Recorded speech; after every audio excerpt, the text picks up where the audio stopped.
Hello friends, welcome है आप सभी का आपके इस कृष्णा एजुकेशन यूट्यूब चैनल में, जो केवल और केवल बोर्ड एग्जामिनेशन की तैयारी करवाने के लिए बनी है। इसलिए इस चैनल को आपने अभी तक सब्सक्राइब नहीं किया तो इस चैनल को सब्सक्राइब कर दें और साइड के बेल नोटिफिकेशन को भी जरूर प्रेस कर दें, ताकि हमारी वीडियो का लेटेस्ट नोटिफिकेशन आप तक सबसे पहले पहुँच सके।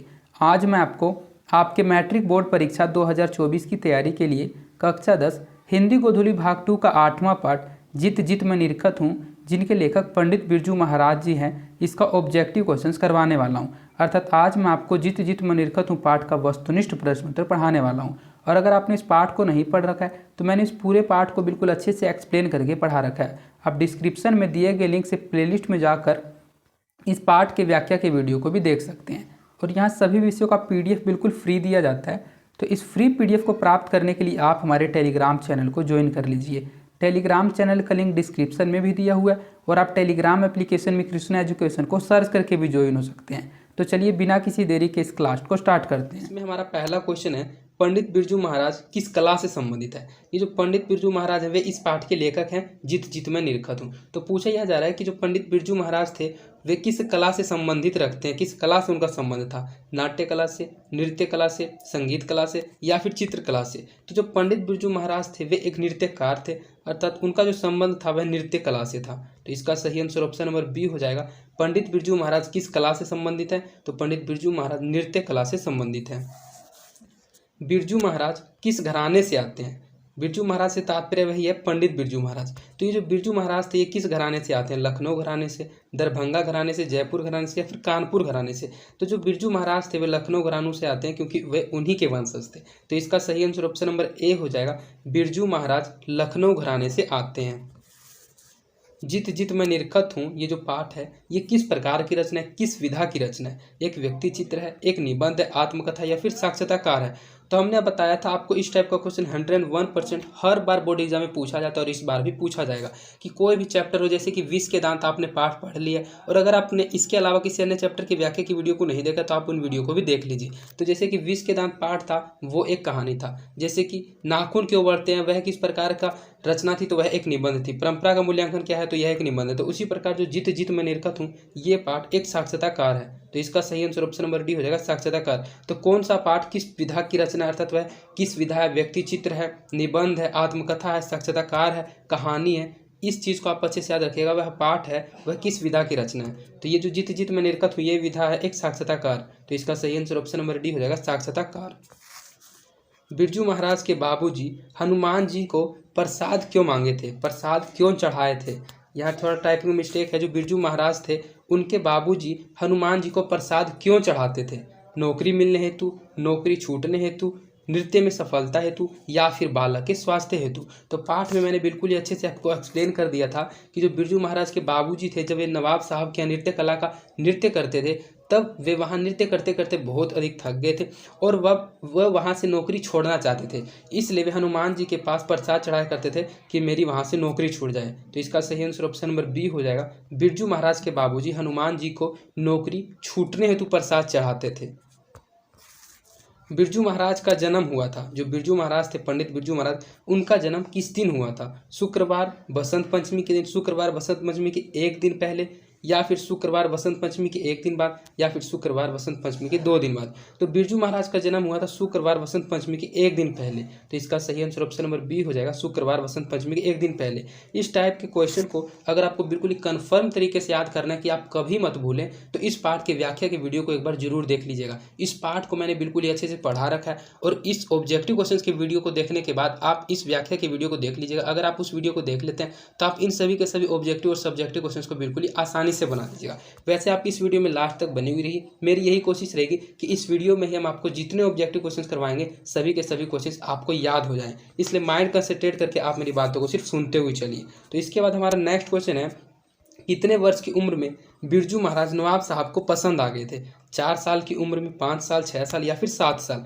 तो जो बिरजू महाराज थे पंडित बिरजू महाराज वे किस उम्र में थे जिस समय नवाब साहब को उनका नृत्य पसंद आ गया था, तो उस समय वे मात्र 6 साल के थे। तो इसका सही आंसर ऑप्शन नंबर सी हो जाएगा, 6 साल के। 6 साल की उम्र में ही बिरजू महाराज नवाब साहब को पसंद आ गए थे।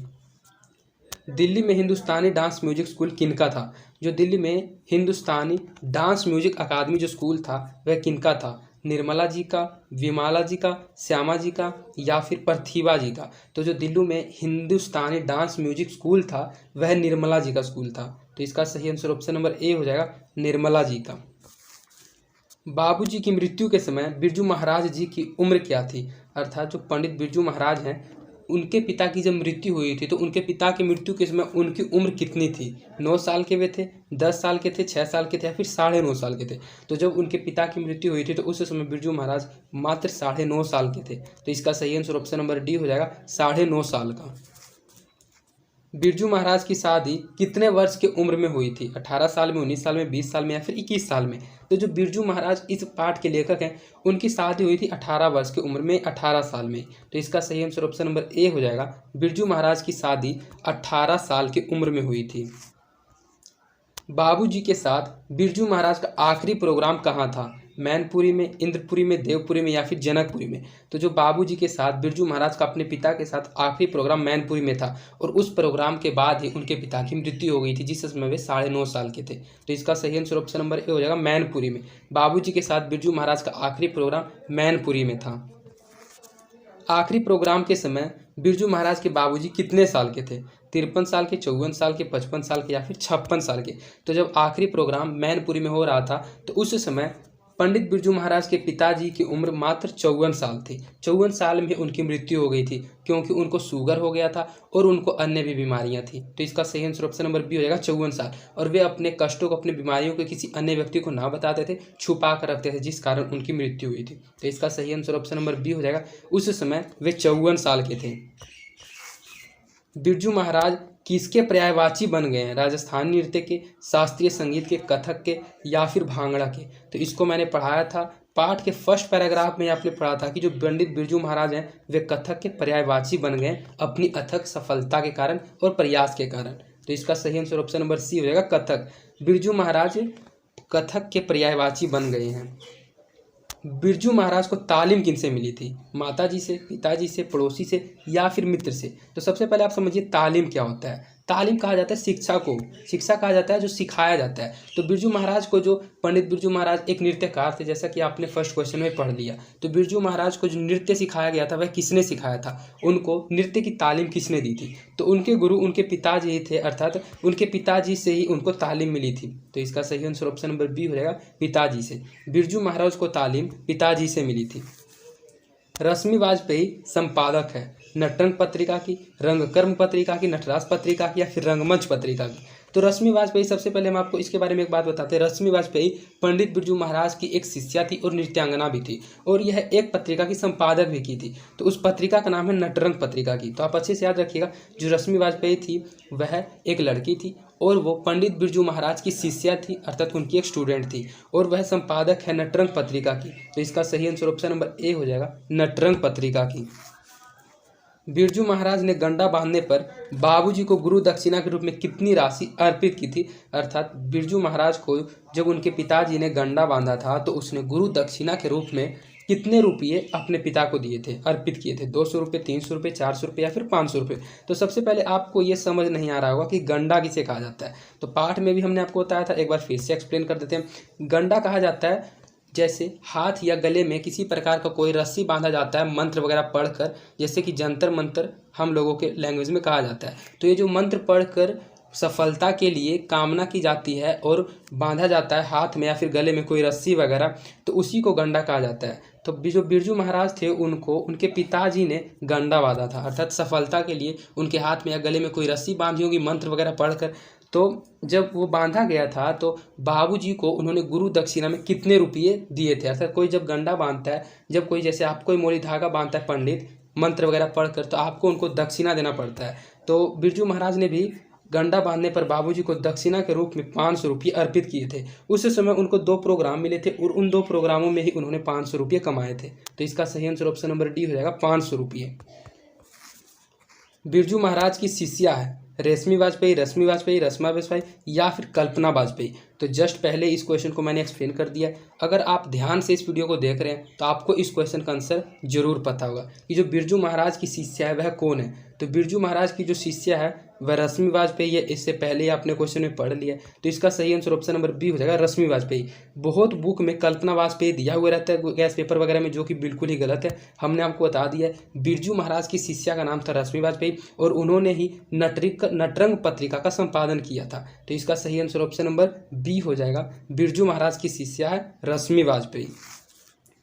बिरजू महाराज को संगीत नाटक अकादमी अवार्ड कब मिला था? 27 साल की उम्र में, 31 साल की उम्र में, 29 साल की उम्र में या फिर 30 साल की उम्र में? तो जो बिरजू महाराज को संगीत नाटक अकादमी अवार्ड मिला था 27 साल की उम्र में, अर्थात बिरजू महाराज जब 27 साल के थे तभी उनको संगीत नाटक अकादमी अवार्ड मिल गया था। तो इसका सही आंसर ऑप्शन नंबर ए हो जाएगा, 27 साल की उम्र में। बिरजू महाराज के शागिर्द हैं शाश्वती, भानुमति, सरस्वती या फिर सावती। तो शागिर्द कहा जाता है पत्नी को, तो जो बिरजू महाराज की पत्नी थी वो कौन थी? तो शाश्वती थी। तो इसका सही आंसर ऑप्शन नंबर ए हो जाएगा, बिरजू महाराज के शागिर्द हैं शाश्वती। गंडा बांधना का अर्थ होता है, जैसे कि इससे पहले हमने आपको अपने लोकल लैंग्वेज में समझा दिया कि गंडा बांधना का मतलब क्या होता है। अब आप हिंदी अर्थ में समझिए कि गंडा बांधना का अर्थ क्या होता है। दीक्षित करना, दक्षिणा देना, सूता बांधना या फिर गोद लेना। तो गंडा बांधना का जो अर्थ होता है वह दीक्षित करना होता है। दीक्षित करने से तात्पर्य मंत्र वगैरह पढ़कर हाथ में या गले में कोई रस्सी वगैरह बांधी जाती है सफलता की कामना के लिए, तो उसी को गंडा बांधना कहा जाता था पुराने ज़माने में, पुराने लैंग्वेज में। तो गंडा बांधना का जो हिंदी अर्थ होता है वह दीक्षित करना होता है, अच्छे से याद रखिएगा। तो इसका सही आंसर ऑप्शन नंबर ए हो जाएगा, दीक्षित करना। रश्मि वाजपेयी है, इससे पहले हमने आपको बता दिया रश्मि वाजपेयी क्या है। रश्मि वाजपेयी नटरंग पत्रिका का संपादक उन्होंने किया था, तो वह उनका संपादक है। रश्मि वाजपेयी पंडित बिरजू महाराज जो इस पाठ के लेखक हैं उनकी शिष्या है, और उनके साथ साथ वह क्या है? नृत्यांगना, अभिनेत्री है, गायिका है या फिर कवित्री है। तो इन सभी के साथ साथ वह एक नृत्यांगना भी थी। तो इसका सही आंसर ऑप्शन नंबर ए हो जाएगा, नृत्यांगना। क्योंकि जो पंडित बिरजू महाराज थे वे नृत्य सिखाते थे और उन्होंने अपनी शिष्या रश्मि वाजपेयी को बहुत अच्छा नृत्य सिखाया था, इसलिए वह एक नृत्यांगना भी थी। तो इसका सही आंसर ऑप्शन नंबर ए हो जाएगा, रश्मि वाजपेयी एक नृत्यांगना है।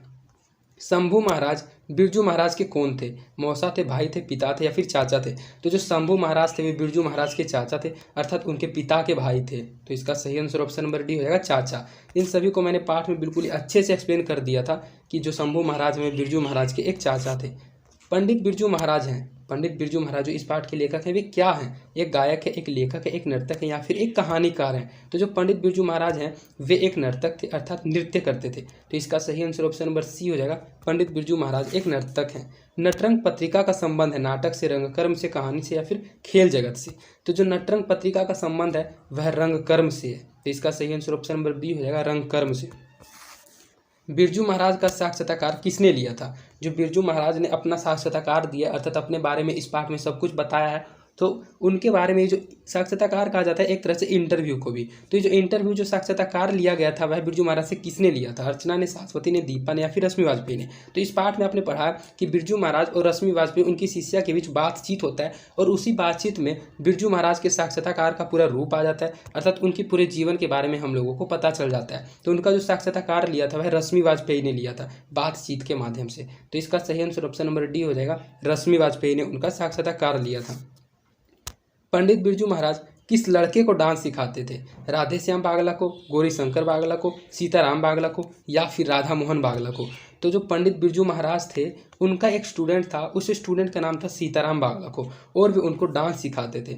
और जो सीताराम बागला था वह अमीर घर का लड़का था, वह पढ़ने में कुछ तेज था, इसलिए वह पंडित बिरजू महाराज को फ्री में पढ़ा देता था और पंडित बिरजू महाराज उसको बदले में डांस सिखा देते थे। और इस प्रकार उन्होंने अपनी पढ़ाई भी कुछ समय तक पूरी की थी, लेकिन फिर भी वे फेल हो गए थे। तो उनका जो लड़का था जिसको वो डांस सिखाते थे उस लड़के का नाम था सीताराम बागला। तो इसका सही आंसर ऑप्शन नंबर सी हो जाएगा, वे डांस सिखाते थे सीताराम बागला को।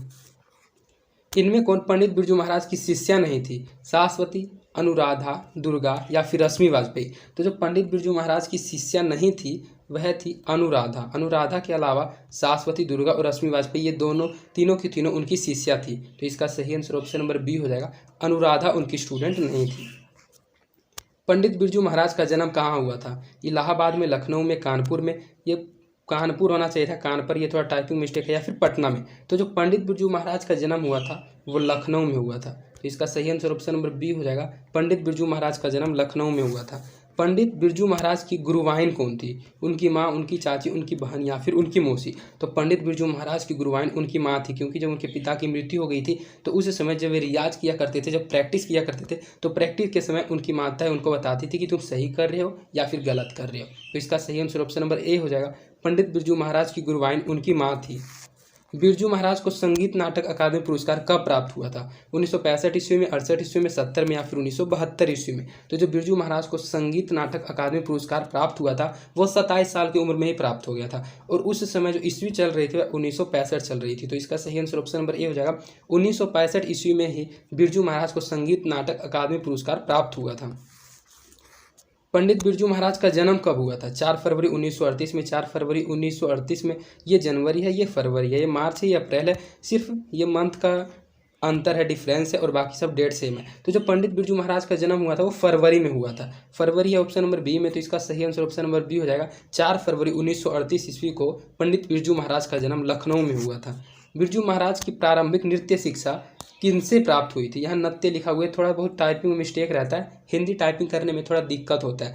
जब हम आपको इसके बाद इंग्लिश पढ़ाएंगे तो इंग्लिश में टाइपिंग आपको बिल्कुल सही मिलेगी, तो कुछ टाइपिंग गलत हो जाता है, यहाँ नृत्य होना चाहिए था, नृत्य लिखा हुआ है। तो जो बिरजू महाराज की प्रारंभिक नृत्य शिक्षा थी वह किनसे प्राप्त हुई थी? पिताजी से, माताजी से, कपिला जी से या फिर इनमें से सभी से? तो जो बिरजू महाराज की प्रारंभिक नृत्य शिक्षा थी वो उन्होंने कपिला जी से प्राप्त की थी। तो इसका सही आंसर ऑप्शन नंबर सी हो जाएगा, कपिला जी से। किस उम्र में बिरजू महाराज नृत्य कला में पारंगत हो गए हैं? 7 वर्ष की उम्र में, 8 वर्ष, 9 वर्ष या फिर 10 वर्ष? पारंगत का मतलब होता है कि वे उसमें निपुण हो गए, अर्थात वो अब बिल्कुल ही अच्छे से नृत्य को सीख गए थे।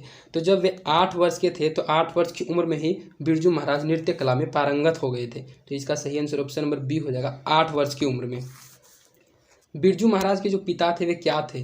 प्रसिद्ध संगीतज्ञ थे, प्रसिद्ध नाट्यकार थे, प्रसिद्ध कला प्रेमी थे या फिर प्रसिद्ध नर्तक थे? तो बिरजू महाराज के जो पिताजी थे, जो उनके बाबूजी थे, वे भी एक प्रसिद्ध नर्तक ही थे। उनका वंश ही चला आ रहा था नृत्य करते हुए नर्तक के रूप में, इसीलिए पंडित बिरजू महाराज भी एक नृत्यकार बने थे और सभी के सभी प्रसिद्ध हो गए थे। तो इसका सही आंसर ऑप्शन नंबर डी हो जाएगा, बिरजू महाराज के पिता भी एक प्रसिद्ध नर्तक थे।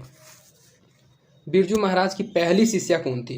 दुर्गा, अनुराधा, रश्मि या फिर रमा? ये सभी के सभी उनके शिष्या थी अनुराधा को छोड़कर, लेकिन उनकी जो सबसे पहली शिष्या थी वो रश्मि वाजपेयी थी। तो इसका सही आंसर ऑप्शन नंबर सी हो जाएगा, बिरजू महाराज की पहली शिष्या जो लड़की वाली स्टूडेंट थी वह रश्मि वाजपेयी थी। बिरजू महाराज को संगीत भारती जोड़ने में किनका योगदान था? जो बिरजू महाराज को संगीत भारती से जोड़ा गया था उनको जोड़ने में योगदान किनका था? माता जी का, पिताजी का, कपिला जी का या फिर इनमें से किसी का नहीं? तो जब उनके पिताजी की मृत्यु हो गई थी तो जो पंडित बिरजू महाराज थे वे नेपाल चले गए थे कि नेपाल में अपनी नृत्य कला को दिखाकर कुछ पैसे कमाएंगे, लेकिन जब नेपाल में उनको प्रसिद्धि नहीं प्राप्त हुई तो वे फिर से वापस आ गए थे लखनऊ में, और लखनऊ में जब वे कपिला जी से मिले तो कपिला जी ने ही उनको संगीत भारती में पैरवी करके, अर्थात उनको संगीत भारती में काम दिलवा दिया था, और वहाँ से वे 250-300 रुपये कमा लेते थे और उसी में वे अपना जीवन यापन करने लगे थे। तो उसके बाद वे प्रसिद्ध हुए थे। तो जो संगीत भारती में जोड़ने का योगदान था बिरजू महाराज को, कपिला जी का था। तो इसका सही आंसर ऑप्शन नंबर सी हो जाएगा, कपिला जी का। तो इस प्रकार आपका इस वीडियो में इस पार्ट के 35 ऑब्जेक्टिव क्वेश्चन को कंप्लीट करा दिया है, जो कि मोस्ट इंपॉर्टेंट क्वेश्चंस थे। इन सभी क्वेश्चन से बोर्ड एग्जाम में पूछा जाएगा, और अगर आप इन क्वेश्चंस को अच्छे से नहीं समझ पाए तो इस वीडियो को एक बार फिर से रिपीट कर देख लीजिएगा। और अगर आप इसका PDF लेना चाहते हैं आंसर के सही, तो इसके PDF को टेलीग्राम चैनल पर अपलोड कर दिया जाएगा। अगर आप अभी तक टेलीग्राम चैनल में ज्वाइन नहीं हुए तो इस चैनल के डिस्क्रिप्शन में भी टेलीग्राम चैनल का लिंक दिया हुआ है, और आप टेलीग्राम एप्लीकेशन में कृष्णा आर्ट्स एजुकेशन चैनल को सर्च करके भी ज्वाइन हो सकते हैं, और इसके PDF के अलावा भी अन्य कई सब्जेक्ट्स के क्वेश्चन आंसर्स के PDF को प्राप्त कर सकते हैं। और अगर आपको वीडियो पसंद आई है तो आप इस वीडियो को अपने दोस्तों के बीच ज़्यादा से ज़्यादा शेयर कीजिएगा, और इस वीडियो को लाइक भी जरूर कीजिएगा, इससे हमारा मोटिवेशन बना हुआ रहता है।